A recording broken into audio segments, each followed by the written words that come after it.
जय जगन्नाथ। मैं शिवानी चक्रवर्ती अपने चैनल बोंगकलिंग फूड टेल्स में आप सबका स्वागत करती हूँ। आप सबको पता है जगन्नाथ मंदिर के ऊपर हवाई जहाज क्यों नहीं उड़ता? क्योंकि अगर जगन्नाथ मंदिर के ऊपर गलती से भी कोई हवाई जहाज उड़ के चला गया, या तो प्रलय आ जाएगा या फिर जगन्नाथ जी उस हवाई जहाज को खींचकर कहीं दूर फेंक देंगे। ये मैं नहीं कह रही हूँ, ये सोशल मीडिया पर चल रहे कुछ बातें हैं जो काफ़ी सालों से चलती आ रही हैं और लोग इसको नमक मिर्ची खट्टे मीठे अचार लगाकर बहुत स्वाद से खाते हैं। जैसे जगन्नाथ मंदिर के ऊपर पक्षी नहीं उड़ते, मंदिर के ऊपर पक्षी नहीं बैठते, जगन्नाथ जी की मंदिर की छाया नहीं दिखती, या फिर जगन्नाथ जी की जो ध्वजा होता है वो पूरी तरीके से उल्टी दिशा में हवा में तैरता है। तो इस तरीके के कुछ बातों में से ये भी एक बात है कि जगन्नाथ मंदिर के ऊपर हवाई जहाज नहीं उड़ता और इसके पीछे भी एक धार्मिक मान्यता है। अगर ऐसी बात है तो कोणार्क टेम्पल में क्या है? कोणार्क टेम्पल के ऊपर भी हवाई जहाज नहीं उड़ता। सिर्फ जगन्नाथ मंदिर और कोणार्क मंदिर नहीं, भारत में ऐसे बहुत सारे धार्मिक क्षेत्र हैं अर्थात बड़े बड़े मंदिर हैं जो कि या तो टूट चुके हैं लेकिन ASI के द्वारा संरक्षित हैं। उनके ऊपर भी एरोप्लेन नहीं उड़ता, हवाई जहाज नहीं उड़ता, क्योंकि वो नो फ्लाइंग जोन है।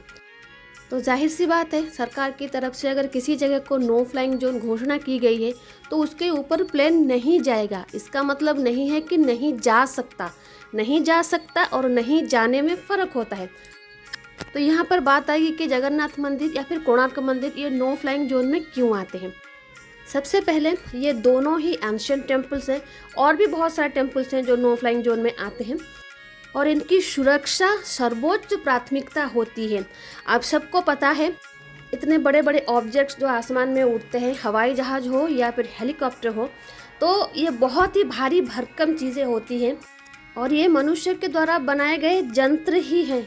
कहीं पर भी ख़राब हो सकते हैं, मंदिर के ऊपर भी ख़राब हो सकते हैं, मंदिर के आसपास भी ख़राब हो सकते हैं।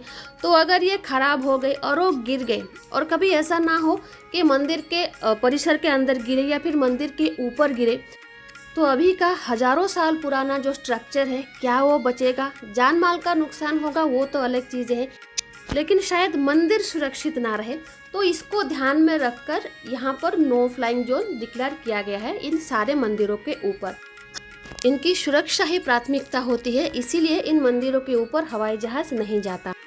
ये तो प्रमुख कारण है ही, लेकिन इसके साथ एक दूसरा कारण भी है, क्योंकि जगन्नाथ जी यहाँ पर राष्ट्र देवता है और ऐसा माना जाता है कि अगर इनके ऊपर कोई जहाज जाएगा, उसमें जो भी इंसान बैठे हुए होंगे तो उनके नीचे वो मंदिर होगा। ऐसा माना जाता है कि प्रभु सर्वोच्च होते हैं, उनके ऊपर कोई नहीं होता।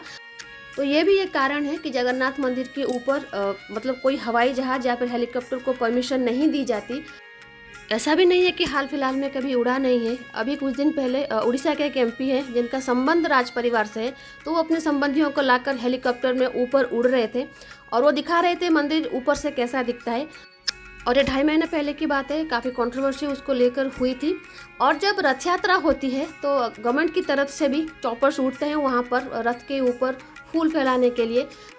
इन सारी चीज़ों की परमिशन दी जाती है, लेकिन इसको धार्मिक मान्यता के साथ जोड़ देना कि जगन्नाथ मंदिर में ऊपर अगर प्लेन उड़ जाएगा, हवाई जहाज उड़ जाएगा तो जगन्नाथ जी रुष्ट हो जाएंगे, उसको फेंक देंगे या फिर प्रलय आ जाएगा, तो ऐसा कुछ नहीं है। भक्ति और अंधश्रद्धा में एक पतली सी लकीर होती है और वो लकीर हमेशा बजाय रहना चाहिए।